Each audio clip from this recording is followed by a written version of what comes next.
If you've been following along and have never joined a design bootcamp, I'm going to encourage you to sign up. It's 5 hours of workshops, and we have live versions going on often, so you can come and ask questions. Go to www.designsweetcourses.com/designbootcamp. If you have been struggling to get sales from your design work or understanding what you really need to do to make money, I have the workshop for you. On September 23rd, I'm hosting my first ever Profitable Designer Workshop. This 1-day, 3-hour workshop is only $97, but I have a discount for all my podcast listeners. Go to carinagardnercourses.com/profit and put in the code podcast for $50 off. I can't wait to see you more profitable. Welcome to the Make and Design Podcast. I'm your host, Carina Gardner. On this podcast, we're unraveling the everyday joys and dilemmas of design, making, and business. For makers who want to be designers and for designers who are makers, this is your inside scoop to help you grow your business and bring more creativity to your life. Hey guys, today we are going to be talking about being a creative. So the question I get often asked is, how do I know if I'm a creative? How do I know if I am someone who does things differently, okay? And so here's the question I have for you. If this is something that you've been questioning, like, am I creative? Am I someone who could be a designer? Am I someone who could be a writer? Am I someone who could be a musician? Here is the question I want you to answer in your head, to yourself, in your heart, okay? Are you a problem solver? Okay, hear me on this. Are you a problem solver? When I taught at the University of Minnesota, and I was kind of digging in deep with my master's and my Ph.D. with designers, really what we were teaching them to do is solve a problem, okay? And it's always, for designers, a visual problem, okay? So how do we make sure that someone who is looking at a website sees the logo, recognizes things, and emphasizes a specific thing on your website page, right? A designer's job is to problem solve, to make sure that the headline is the thing that's being seen, like the words that you want on the page, that's being seen, okay? Their job is to make sure it represents overall the person or the company that website is, right? So how does a designer do that? They problem solve. So they do it with bigger lettering. They do it with different lettering. They may letter space it. They may kern it. They may choose bright colors. They may choose muted colors. The position of all the elements on the page or on the website, that makes a difference. That designer is a problem solver. Their main job is to make sure that your eye is directed in a specific pattern so that you gather the information in the best way possible, okay?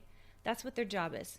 Now, if you're a writer or a musician or some other type of creative, then yours is going to be a little different. I don't know because I'm not either of those things. I'm a designer. So I was using the example that I knew.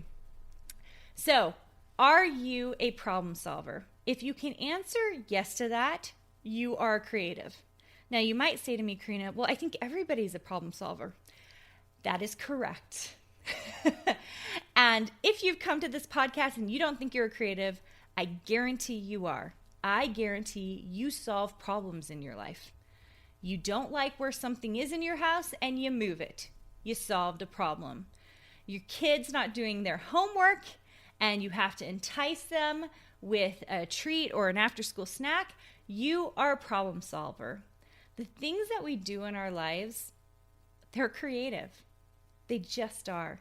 And I remember the first time I kind of realized this and really embraced it, and that is, we all have a need to be creatives.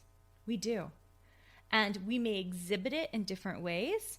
And I think a lot of times people who feel like they aren't creative and see other people being creative because they see someone drawing or they see someone doing something that seems really magnificent and different, they go, oh, they're creative and I can't be that. When the truth is, creativity manifests itself in lots of different ways, okay?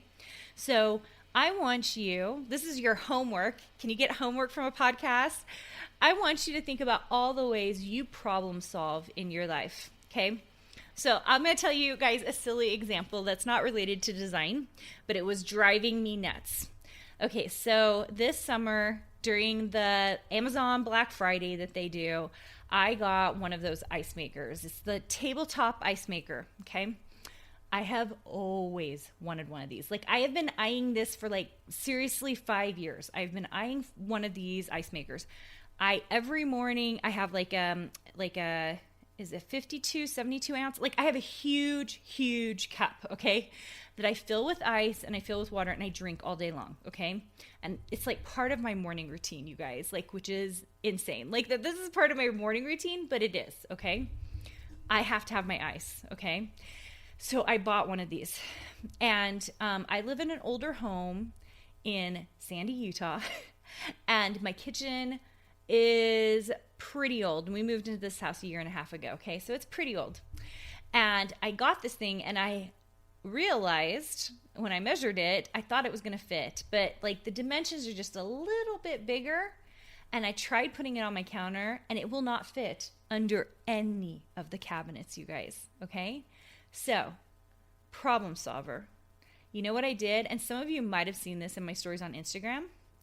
I cut away a shelf in my pantry to put it into my pantry because it is also loud.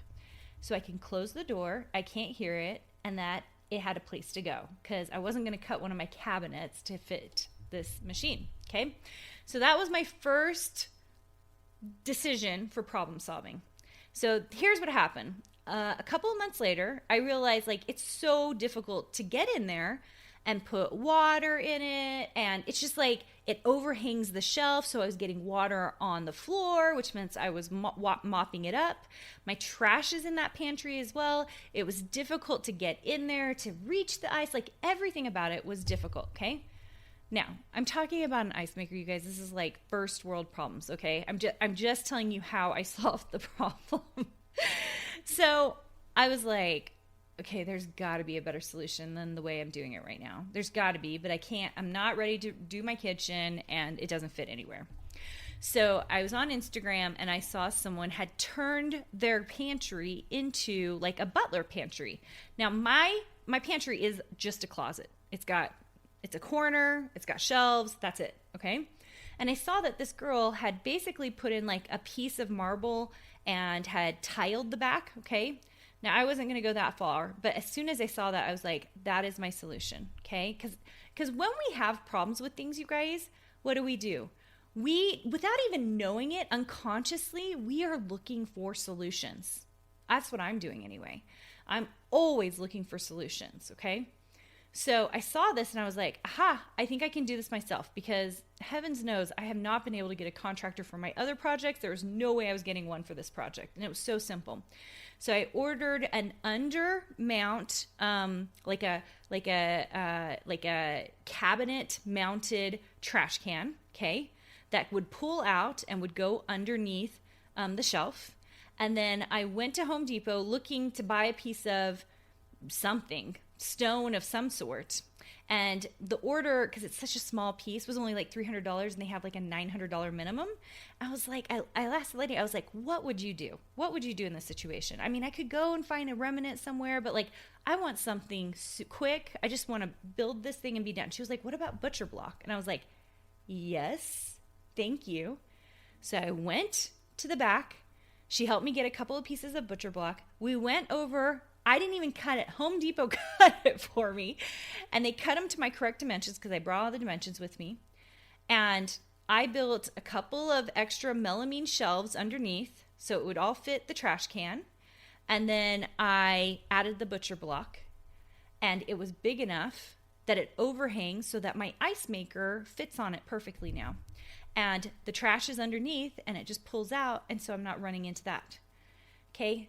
This is a long story of my pantry remodel, which was not even a big deal or even very pretty, but it made it more functional. It made it so much more functional. So now I actually have my crock pot on it as well. I have my ice maker on it, and I have my KitchenAid on it. And then there's also a place now for me to actually put my cup while I'm putting ice into it, okay? The whole situation is so much more functional, okay? Even if I couldn't draw, even if I couldn't write, even if I couldn't do a lot of other things, that alone would make me a solution maker, a solution builder, right? Which makes me creative, all right? I hope that you embrace the inner creative that you are. I hope you recognize all the solutions that you are bringing into this world, because heaven knows we need you in all areas of life. We need solution builders, not people who are just spending a lot of time criticizing. I see this all the time. If you're a criticizer, go out of your way to become a problem solver, a solution builder. Because if you see the problems, then the next step is to act on it and try to make the world a little bit better. So I am so happy you came today. And for some of you, you guys have left me a review. I'm so grateful. If you like this podcast, you like the content in it, do me a favor and leave me a review. It is the life of doing something like this. And many of you know we do shorter podcasts, and we do 3 a week, which is totally insane. We're very young still, but we have so many episodes for you to binge. And my goal here is to lift you up, bring you a little bit of positivity, help you embrace the creative person that you are, and just give you a little nudge in your day to remember who you are, why you're so important, what kind of solutions you can bring to the world. So thanks for joining me today. Leave me a review if you can, because I love it. It helps me so much. And I'll see you guys soon. Hey, did you know that you can visit me at makeanddesign.com to learn more about this podcast and join my VIP group for weekly freebies? I can't wait to see you there.